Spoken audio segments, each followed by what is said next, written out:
I studied Middle Eastern history. I have a degree in history from the University of California. My field of study is Israel and Palestine. In 1986, I was at the university when Benjamin Netanyahu released a book called Terrorism: How the West Can Win. And I read that book in one sitting because he talks about how he thinks, this was his spiel at the time, how the United States and other Western governments should fight the terrorism that is afflicting Israel, and that we should go after the countries that harbor such people, like Syria and Afghanistan, Iran, what have you. Now, this is the message that Benjamin Netanyahu had been promoting in books and articles and speeches since 1979.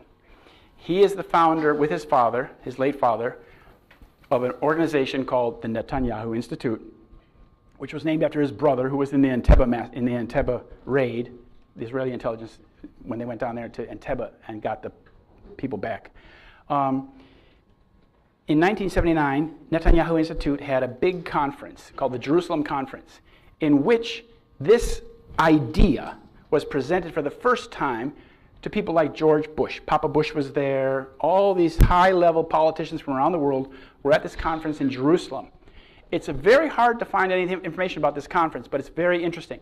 This is when the thesis of the war on terrorism was first presented to the world's leaders, which is basically, as I told you, that the Western democracies should wage war on terrorism, and the way to do that was to wage war against the countries that support terrorism, and they will tell you where the terrorism is.